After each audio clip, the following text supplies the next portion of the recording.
I'm John. I made a series breaking down the Raptors roster. We're going to go into each of these players, talk about their background, fit on the team, and what their individual goals are for this season. So if you're a Raptors fan, like and subscribe, and let's get into the video.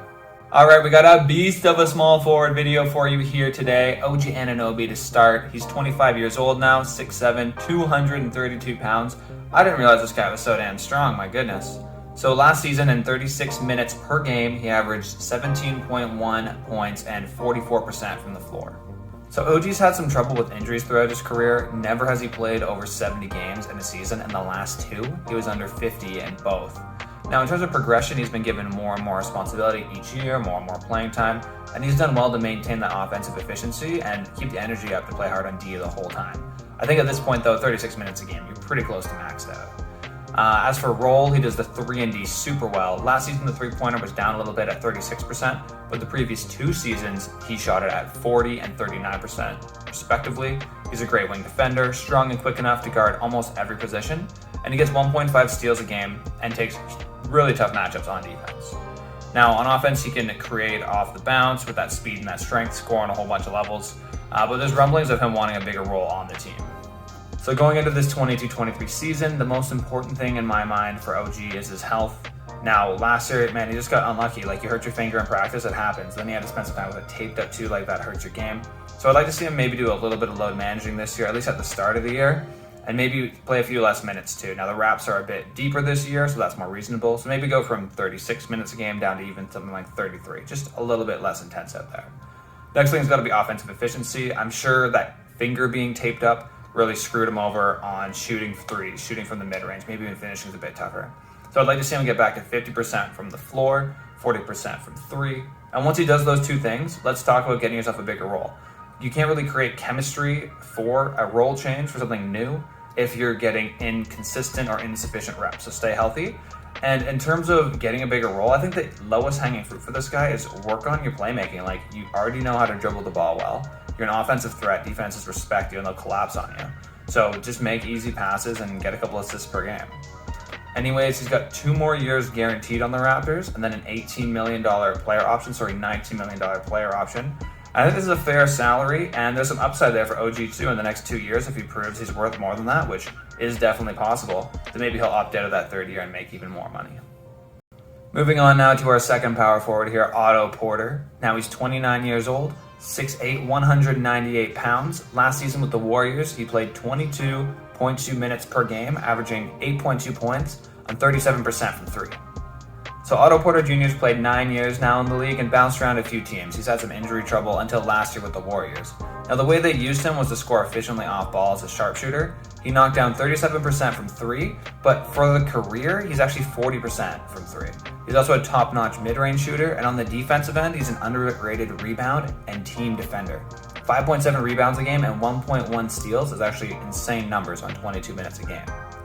Now, we signed here in Toronto this offseason. He's here to win a championship. He says we're ready. And it's a huge signing for a team like the Raptors because they really don't get free agents to come here.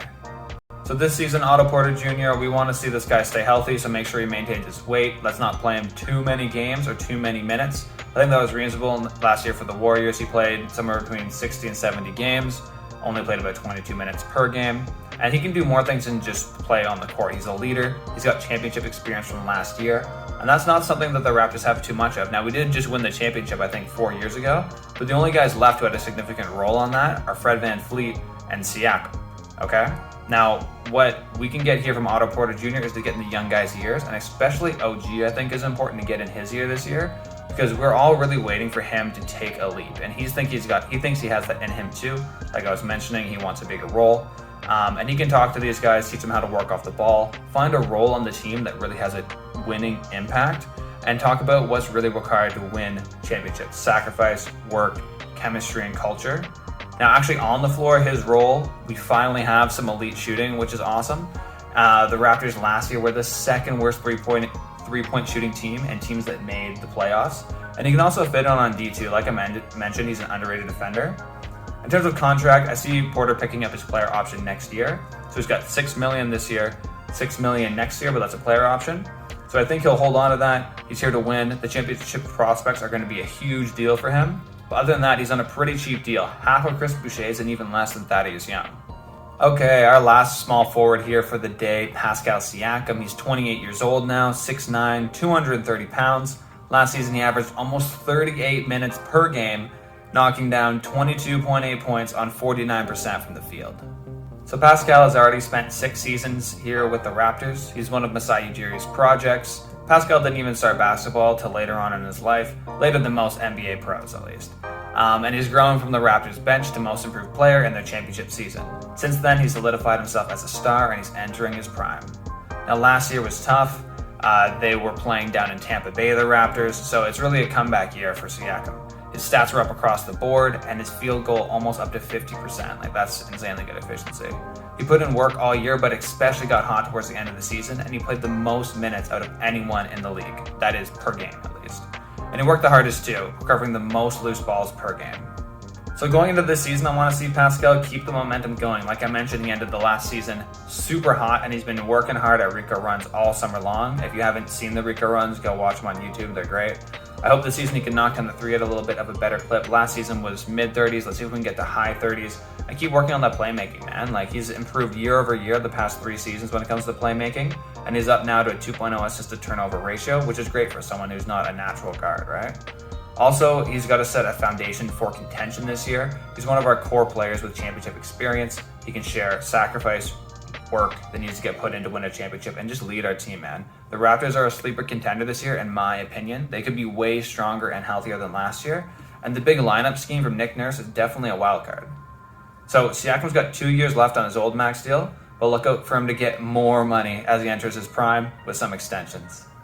So all in all, the Raptors are super deep and elite at the small forward spot. Now keep in mind these guys can all stretch out to the power forward as well. These type of players are what lets Nick Nurse run his big lineup scheme with all their versatility. On defense, they're super switchable, and they're well-rounded on offense. Pascal can do literally anything. OG can score and shoot on all levels, and Porter is dependable and can space. Anyways, I hope you enjoyed the video. If you want to see my shooting guard breakdown I did yesterday, you can watch that here, and I'll see you next time. Peace.